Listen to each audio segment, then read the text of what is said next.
Support comes from Missouri Forest Products Association, committed to sustainable and sound conservation of the state's forests, which support more than 41,000 Missouri jobs, resulting in a $10 billion industry. ChooseWood.com.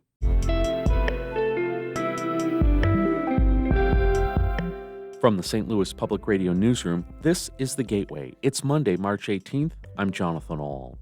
It's illegal to fight roosters in the U.S., yet raising game fowl is big business. There have been recent efforts in Oklahoma to lower the penalties for cockfighting. We want to be able to own and raise and sell the game fowl without interpretation of people trying to say that we're trying to fight them.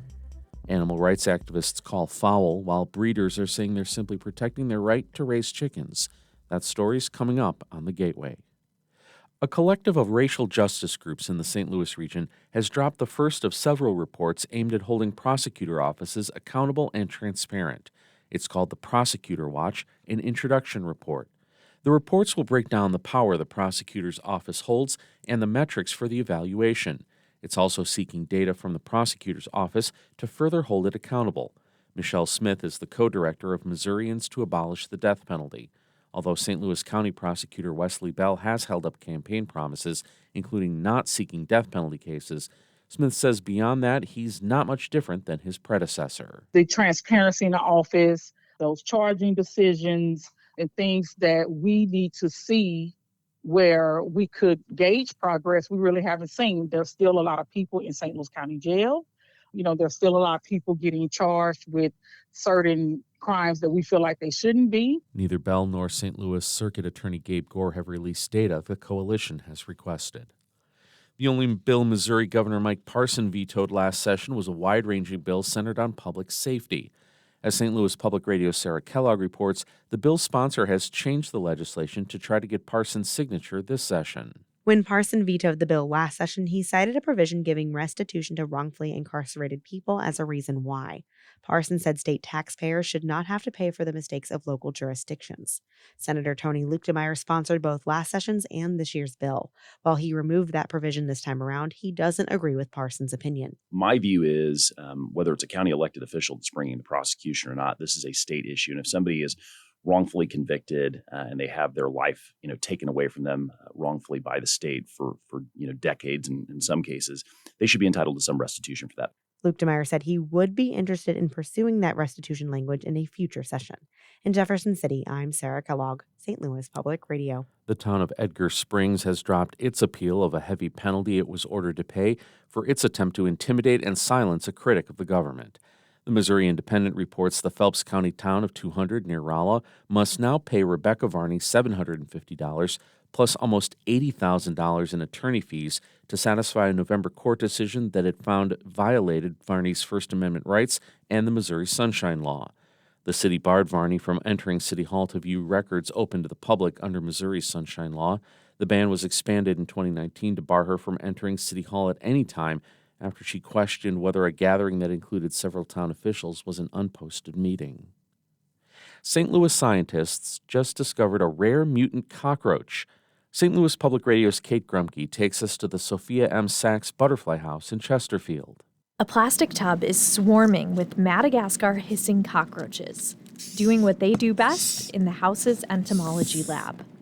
Earlier this month, invertebrate keeper Nicole Priest found something surprising. I just opened the container to check on our hissing cockroaches, and I saw them, and I was like, oh my gosh, that is so cool. Priest found a roach that seems to have two sets of DNA. It's split in half. One side is dark brown, and the other is caramel.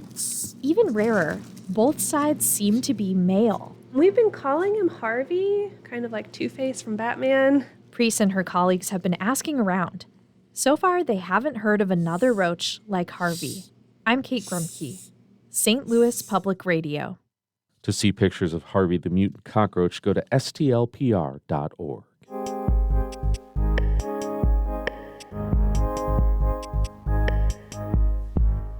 Hi there, it's Marissa Ann Lewis-Thompson, your afternoon newscaster here at St. Louis Public Radio. Listener support is STLPR's largest source of revenue and makes podcasts like The Gateway possible. So show your support for regional news in the months to come by making a sustaining gift at stlpr.org, and thanks.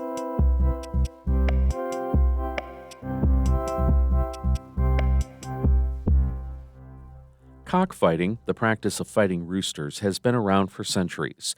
In the U.S., it's been illegal since 2007, both at the federal and state level. Yet thousands of roosters, known as game fowl, are still raised across the country. In Oklahoma, there's an effort to lower the penalties for cockfighting. As Harvest Public Media's Ann Pope reports, people from both game fowl and animal rights groups are watching carefully. There are rows of small white structures housing individual roosters on Troy Thompson's farm in southern Oklahoma. Some people like pigs, some people like horses, I like chickens. Breeds of domestic fowl like these colorful hatches and kelsos have been historically bred for fighting, but Thompson says he sells the birds for breeding purposes. He has been around roosters his whole life and says there is a lot of interest around game fowl.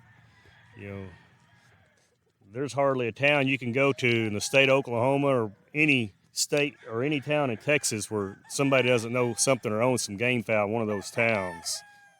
Thompson is a member of the Oklahoma Game Fowl Commission, a nonprofit with over 15,000 members. The group is pushing to lower the penalties for cockfighting from a felony to a misdemeanor. A few bills have been introduced in recent years in the Oklahoma legislature. The Game Fowl Commission's president, Anthony DeVore, says the current law is too vague and penalties are excessive. We want to be able to own and raise and sell the game fowl without interpretation of people trying to say that we're trying to fight them, and just not have to look over our shoulders because they're flying drones over and saying hey, you've got an illegal activity, and we're just raising chickens. DeVore says the game fowl industry contributes millions of dollars to Oklahoma's economy, and he argues even teenagers involved in the Future Farmers of America could be prosecuted under the law. But prosecutors say it takes evidence of fighting, such as spurs and steroids for the birds. But there is a big difference between having roosters because you're raising chickens and having roosters for fighting. Just a world of difference. That's Drew Edmondson, Oklahoma's former Attorney General. He defended the state's law before the Oklahoma Supreme Court back in the early 2000s and is now co-chair of the Law Enforcement Council of Animal Wellness Action, a nonprofit animal advocacy group. Edmondson says it's not surprising that Oklahoma breeders are donating to state legislators' campaigns in hopes of lowering the penalties for cockfighting. It's big business for them. There's money to be made. Even though it's a federal crime to transport roosters or paraphernalia for fighting, animal activists say fighting birds are being sold for hundreds, even thousands of dollars, and they're often going to international buyers in places including Guam and the Philippines. Cameron Harsh is the U.S. Director of World Animal Protection, an animal advocacy group. He says it can be hard to prove that breeders knowingly sold birds to be fought. I think a lot of individuals are hiding their intent and they're selling to other businesses in other country markets where it's maybe tacitly accepted that these animals are going into fighting systems, but it's not explicitly determined. There have been fighting pits uncovered from Indiana to Texas and farms raided in Oklahoma and Alabama. Brian Plum, a game fowl breeder in Missouri, says he's not involved in anything illegal. He says there are lots of misconceptions about game fowl and their breeders. They associate the rooster people with everything illegal. Gambling, drugs, prostitution, that's wrong. Most guys that raise roosters are country folks. They're the good old boy you run into down at the feed store, the local cafe. They're not what's been stereotypically labeled. Plum says he finds these roosters to be majestic, and he wants to see these breeds preserved. As to lowering penalties for fighting the birds, he's in favor. After all, he says that's what they were bred to do. For Harvest Public Media, I'm Anna Pope. Harvest Public Media is a collaboration of public media newsrooms in the Midwest and Great Plains, including St. Louis Public Radio. The Gateway is a production of St. Louis Public Radio, a member-supported service of the University of Missouri, St. Louis.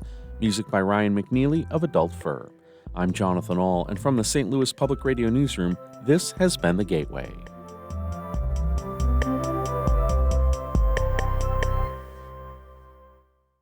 Support comes from the Missouri Forest Products Association, providing more than 41,000 jobs in the production of wood pallets, railroad ties, white oak barrels, hardwood floors, and more. Details at choosewood.com.